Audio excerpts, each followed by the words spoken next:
nScreenNoise. My name is Colin Dixon, founder and chief analyst at nScreen Media, and today is Friday, December the 11th, 2015.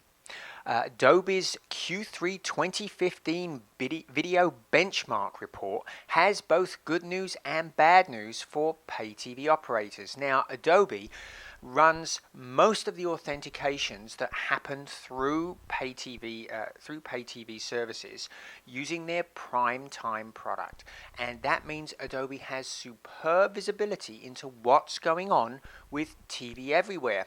So let's start with the good news. The good news is those people that have found TV everywhere are using it a lot more. 102% increase year over year, and a 37% increase in views quarter over quarter. So those people that have found it seem to be loving it. What's the bad news? Growth is stalled. Unfortunately, it has been pretty much stuck at the same level for the last year or so. Only a 1% growth in the last year to 13.6% of pay TV subscribers who have accessed TV everywhere at least once in the last quarter.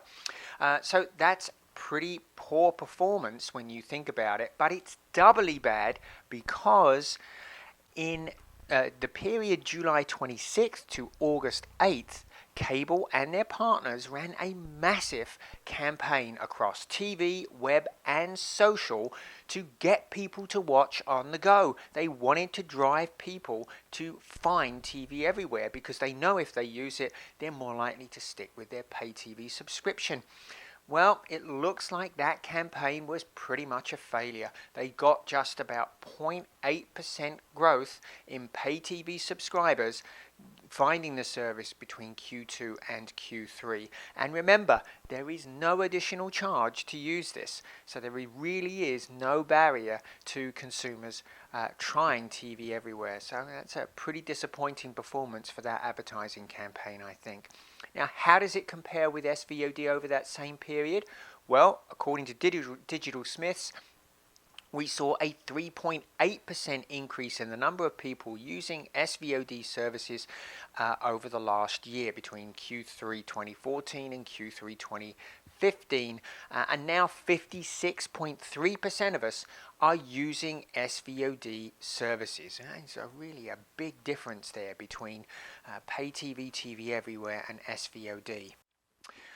Now, Adobe does provide us additional information that is pretty interesting on device usage, and one very odd thing seems to be happening. Connected television usage for TV everywhere is way up, 130% increase year over year, and now represents almost a quarter of all accesses to the system.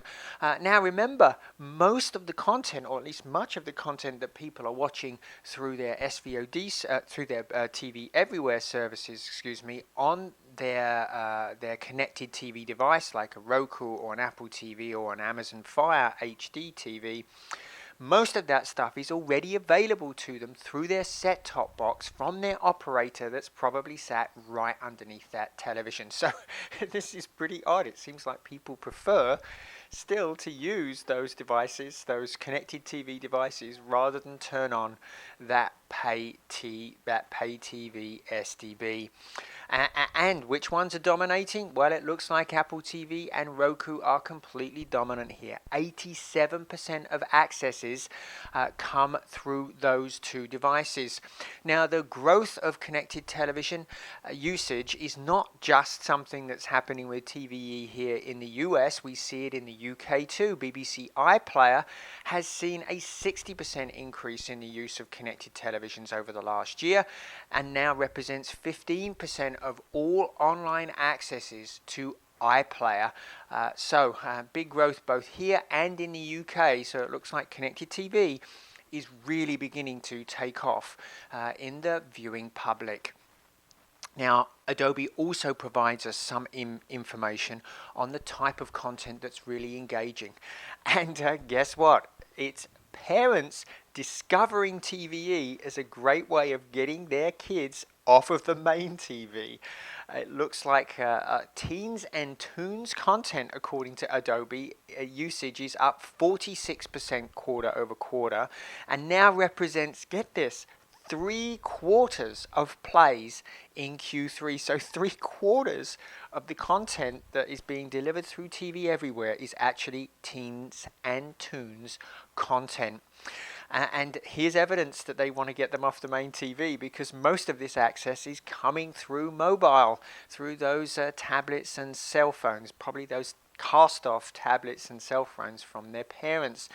And interestingly, iOS is pretty much dominant in the adult population for general online video access, but in TVE, Android wins 2-1 over iOS. So operators, you need to get your TV Everywhere portals on those Android devices, because that seems to be a preferred way of accessing. Well, this is pretty bad news for the operators. They've put a lot of energy to try and get people to find TV Everywhere, because they know it's very sticky and helps them stay with their service. And I gotta say, they're not having much success.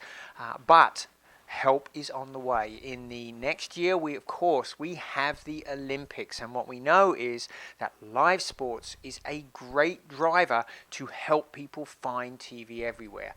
What's clear is once they get there, once they find it, they do stay, they do come back, and as we see, they start to use it a lot more. So let's hope that the Olympics are really helpful to the operators in helping people find these TV Everywhere access mechanisms. And if they do, you can bet we'll be reporting it here at nScreenNoise. We'll see you again next time.